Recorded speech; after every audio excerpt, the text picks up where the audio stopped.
Hello everybody, my name is Dr. Anand S. Kumar. I'm a physical therapist. I'm running my own clinic, him Veda physiotherapy.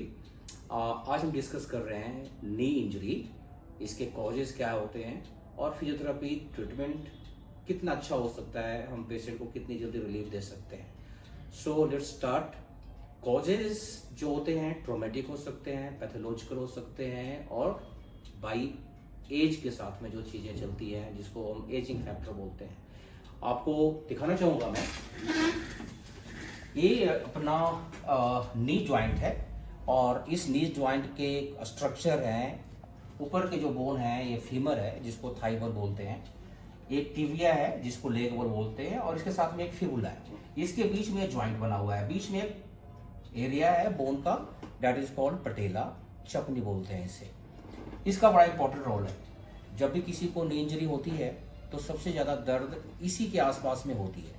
और ये कैसे होती है? Traumatic है, आपको road side accident हुआ, आपकी चोट लग गई, फ्रैक्चर हो गया, हेयरलाइन फ्रैक्चर हो गया, मेनिस्कस टियर हो गई, एसीएल पीसीएल लिगामेंट टियर हो गई, तो आपको पेन आ जाती है। इसके मैनेजमेंट प्रोटोकॉल्स जो हैं, इनिशियली आपको तुरंत से आइस लगानी चाहिए। एक्यूट फेज में आप हीट बिल्कुल ना लगाएं। उसका बेनिफिट ये होता है कि आपकी जो सूजन होने के चांसेस होते हैं वो बिल्कुल कम हो जाते हैं, आपकी रेडनेस जो होने के चांसेस होते हैं वो बिल्कुल कम हो जाते हैं। तब तक आपके पास में टाइम होता है कि आप अपने डॉक्टर तक पहुंच पाएँ और अपना ट्रीटमेंट स्टार्ट कर पाएँ। क्योंकि इन मेजर जो एक्सीडेंट इंजरी होती है इसमें आप घर में बहुत चीज़ों को हैंडल नहीं कर पाएंगे तो आप जरूर डॉक्टर से कांटेक्ट करें। प्लस डॉक्टर से कांटेक्ट करने का बेनिफिट क्या होता है कि आपको एक इनसाइड इमेज मिल जाती है जिसे एक्सरे के द्वारा लिया जाता है कि अंदर में बहुत सारे स्ट्रक्चर होते हैं। लाइक यहाँ पर आप देख लीजिए, ये नी जॉइंट है, यहाँ पर ये मेनिस्कस है, यहाँ पर एसीएल और पीसीएल का लिगामेंट का जगह होता है, इस तरह से आगे और पीछे लगा होता है।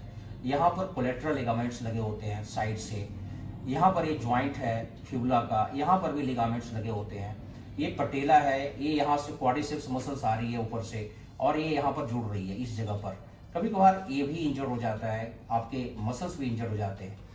तो जब आप एक्सरे करवाते हैं तो आपको पता चल जाता है कि इंजरी किस लेवल पर है और इसकी इंटेंसिटी कितनी है। तो आपको ट्रीटमेंट लेने में, डॉक्टर को ट्रीटमेंट देने में काफ़ी बेनिफिट हो जाता है। और मेडिकल ट्रीटमेंट जो है ये एक अलग ही इशू हो जाती है इस केस में कि आपकी कोई वास्कुलर रैप्चर है। सपोज कि किसी को नी इंजरी हुई और उसमें वास्कुलर रैप्चर हो गया, न्यूरोलॉजिकल डिसेबिलिटी, कोई न्यूरोलॉजिकल नर्व दब गए, तो उस केस में ये मेडिकल ट्रीटमेंट प्राइमरली दिया जाता है। आज हम बात कर रहे हैं फिजिकल थेरेपी, फिजियोथेरेपी को। इसमें अगर किसी को इंजरी हुई है और वो इंजरी किसी भी तरह की हो तो सबसे पहले तो आप ज्वाइंट को प्रोटेक्ट करें, जहाँ ज्वाइंट को ज़्यादा बेंड ना करें, नहीं स्ट्रेट करें, जिस पोजीशन में है उसको आप पहले अपने डॉक्टर तक लेकर के आएँ। अगर आपकी सारी चीज़ें प्राइमर फेसियल लगता है कि नहीं फ्रैक्चर नहीं है तो आप एक लेवल तक मूव कर सकते हैं। सेकंड हम आते हैं अक्यूट मैनेजमेंट में। बता दिया आपको कि आइस जरूर लगाना होता है और एक राइस प्रोटोकॉल होता है जिसमें रेस्ट है, जिसमें आइस है, कंप्रेशन है, सपोर्ट जिसको बोलते हैं, ठीक है ना, और इमोबिलाइजेशन बोलते हैं कि उसको आपको ज़्यादा हिलाना नहीं है, कम से कम हिलाएं। तो ये राइस प्रोटोकॉल है जिसको जरूर फॉलो करते हैं। राइस प्रोटोकॉल को सबसे ज़्यादा नी इंजरी में स्पोर्ट्स वाले जो प्लेयर्स होते हैं, जो स्पोर्ट्स में जो इन्वॉल्व हैं, उनको राइस प्रोटोकॉल फॉलो करनी चाहिए क्योंकि इसमें उनके कॉम्प्लिकेशंस होने के चांसेस बहुत कम हो जाते हैं। इसके बाद आता है सपोर्ट। अब नी जॉइंट में सपोज की एग्जाम्पल लेते हैं कि किसी की नी ऑस्टियोआर्थराइटिस है जो बहुत ही कॉमन है हमारे लिए, और अर्ली ऑस्टियोआर्थराइटिस भी आजकल देखने को मिल रही है कि किसी को सबसे ज़्यादा ये जो मेडियल साइड का जो है ना, ये अंदर की तरफ का जो है, गोटे के जो अंदर तरफ का जो है पार्ट, ये सबसे ज़्यादा इंजर्ड होता है और बोइंग लेग हो जाती है, आप नॉक नी जिसको बोलते हैं। तो पेशेंट को काफ़ी दर्द होता है अंदर की तरफ में, गोटे में, घुटने में, नी जॉइंट में अंदर की तरफ दर्द होती है। जब आप एक्सरे करवाएंगे तो मालूम चलेगा कि आपकी जो कार्टिलेज है वो काफ़ी तेज़ी से ख़राब हो गई है या ख़राब हो रही है। तो प्राइमरी फेस से क्या करेंगे? प्राइमरली तो आप डायरेक्टली आप डॉक्टर के बातों में आकर के तो आप तुरंत से सर्जरी करवाएंगे नहीं, या फिर आप कोई ऑपरेशन नहीं करवाएंगे। तो आप फिजियोथेरेपी के पास में जब आते हैं तो इसके लिए सबसे अच्छा एक प्रोटोकॉल है कि आप इसको सपोर्ट देना स्टार्ट कर दें। अब जैसे मेरे पास में एक कंपनी है लिव इजी, ये इससे सामान हम लेते हैं और ये पेशेंट को बड़ा सूट भी कर रहा है, और मैं अभी रिकमेंड भी करता हूँ कि ज़्यादा महंगे और कॉस्टली नी कैप ना लें। नी कैप लें, उसका यूज करें, और सेकंड टाइम जब भी उसको आप गीला हो जाए या वो गंदा हो जाए तो उसको डिस्कार्ड कर दें। जब आप 1000 रुपये से ऊपर का नी कैप लेते हैं ना, तो उसको डिस्कार्ड करना बड़ा मुश्किल होता है। आपको लगता है कि उसमें काफ़ी पैसे डाले हुए हैं। नी कैप की एडवांटेज क्या है कि उसकी इलास्टिसिटी जो है ना, वो उसका ट्रीटमेंट का सबसे इम्पोर्टेंट रोल प्ले करता है। तो 4-6 महीने बाद ऐसे भी मॉइस्चर, गंदा होना, पसीने लगना, इसके बाद उसकी जो इलास्टिसिटी है वो कम हो जाती है, उसकी सपोर्ट कम हो जाती है। तो सिर्फ दिखाने के लिए वो नी कैप होता है, एक्चुअली वो काम नहीं करता होता है। तो आप नी कैप को नी कैप के ही तरह यूज करें, उसमें उसकी जो एक क्राइटेरिया है इलास्टिसिटी की वो बना रहे। तो लिव इजी का कभी कभार आपके पास में नी कैप नहीं होता तो आप क्रेप बैंडेज डाल सकते हैं, जिसको आप गर्म पट्टी बोलते हैं। क्रेप बैंडेज बहुत सारे पेशेंट मेरे पास में आते हैं, क्रेप बैंडेज को रात में डालकर सो जाते हैं, या फिर वो बहुत तेजी से उसमें गांठ बांधकर सो जाते हैं। उसमें होता क्या है कि तेज से बांधने से पेन तो कम हो जाता है, लेकिन इसमें आपका ट्रीटमेंट नहीं हो सकता, क्योंकि ट्रीटमेंट का बेनिफिट लेने के लिए आपको क्या है ना, सर्कुलेशन को बंद नहीं करना होता, सर्कुलेशन को खोलना होता है। क्योंकि जितने भी चीज़ें आपके ब्लड में है वही आपके नी जॉइंट में जाएगी, वहीं से आपका कैल्शियम मिलेगा, वहीं से आपका मिनरल्स मिलना है, वहीं से आपका मल्टीविटामिन मिलना है। तो उन चीज़ों को बंद ना करें। तेज टाइट बांधने से कुछ नर्व फाइबर्स एक्टिवेट हो जाते हैं, जिससे आपका पेन का सेंसेशन कम हो जाता है। ये इतना एक फ़र्क है आपके ट्रीटमेंट के लेने के तरीकों में। क्योंकि बहुत सारे लोगों को मैंने देखा कि बहुत तेज़ी से टाइटली बांध देते हैं, तो उससे वो बोलते हैं कि मेरा बड़ा आराम मिला, लेकिन उससे आपका ट्रीटमेंट फुलफिल नहीं होगा। उसके लिए तो आपको ज़रूरी है कि आप उसको क्रेप बैंडेज को अच्छे से रोल करें। मेरे बहुत सारे ऐसे 1-2 वीडियो बने हुए हैं जिसमें क्रेप बैंडेज कैसे लगाते हैं ये बताया गया है। क्रेप बैंडेज कभी भी ऐसा ना लगाएं जिससे आपकी गोड्डे से नीचे का सर्कुलेशन बंद हो जाए, क्योंकि हार्ट उधर से पंप तो कर देती है, पीछे से वापस बैक फ्लो जाना होता है हार्ट तक। अगर बैक फ्लो बंद हो जाएगा तो आपकी सूजन आ जाएगी पैरों में, आपको लगेगा कि हमने ये क्या कर दिया या क्यों ऐसा हो गया। तो इससे बचें। ये फिजियोथेरेपी का पार्ट है। इसमें कभी कभार स्प्लिंट भी डालते हैं। स्प्लिंट क्या होता है? स्प्लिंटिंग में और सपोर्ट में फ़र्क है। सपोर्ट होता है जिसमें मूवमेंट रिस्ट्रिक्शन नहीं होती, लेकिन जब स्प्लिंट करते हैं, यूज करते हैं, तो लगभग इमोबलाइज कर देते हैं नी को। आपको इतना ज़्यादा दर्द है कि गोड्डे मोड़ने में दर्द हो रही है, तो थोड़े दिनों के लिए स्प्लिंट यूज कर लें।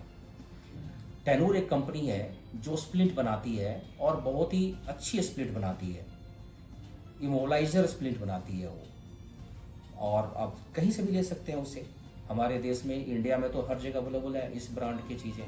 तो उसको आप लें, इमोबलाइज करें, एटलीस्ट 6 घंटे जरूर करें।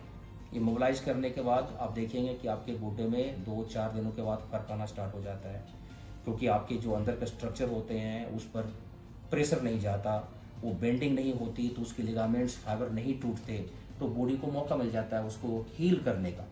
तो इस तरह से हील कर सकते हैं। थर्ड जो इम्पोर्टेंट क्या चीज़ है, आज के समय में एक स्पेशल बैंडेज आई हुई है, जो जिसे बोलते हैं bandage with knee support, knee cap with taping techniques. ऐसे ट्रीटमेंट में कभी कभार इंस्टेबिलिटी को रोकने के लिए या आपके पेन को रोकने के लिए हम टेपिंग कर देते हैं, लेकिन टेपिंग अगले दिन खुल जाएगी। तो एक नी कैप ऐसा भी आता है, मार्केट में अवेलेबल है, जो इंडियन कंपनी नहीं है, बाहर की कंपनी बनाती है, जिसमें टेपिंग लगी होती है ऑलरेडी। एक इम्पॉर्टेंट चीज़ जो मैं यहाँ पर मिस कर रहा हूँ वो ये है कि जिनको भी नी पेन पटेला के आसपास में है, इस चपनी के आसपास में है, इस एरिया में है, वो ओपन पटेला नी कैप पहने। ओपन पटेला का मतलब है जो चपनी का एरिया होता है ना, वो खाली होता है। जैसे मैं ये नी कैप दिखा रहा हूँ आपको, ये नी कैप है, उसमें ये जो एरिया है ना, ये ओपन होगा, ये खुला हुआ होगा, आपकी यहाँ पर पटेला चपनी दिख जाएगी। ये बना ही ऐसा होता है जिसमें ओपन होती है। वो भी हमारे पास में है, अभी इसमें लाया नहीं मैं, इसलिए दिखा नहीं सकता। तो आप ओपन पटेला नी कैप का यूज करें, जो काफ़ी इफेक्टिव होता है, जिसमें आपका चपनी बाहर आ जाएगा और आप इजीली मूवमेंट कर पाएंगे। फिजियोथेरेपी में एक इम्पोर्टेंट पार्ट है इलेक्ट्रोथेरेपी का, जहाँ पर हम मशीन लगाते हैं जिसमें टेंस, IFT और अल्ट्रासोनिक का यूज करते हैं। अल्ट्रासोनिक का बहुत ही इम्पोर्टेंट रोल है कि वो आपकी हीलिंग प्रोसेस को बढ़ा देता है, आपके ऑस्टियोफाइट्स को कम कर देता है, आपकी जो सूजन है उसको कम कर देता है। टेंस जो है और IFT जो है ये आपके पेन को कम कर देता है और आपको रिलीफ मिलता है इमीडिएट।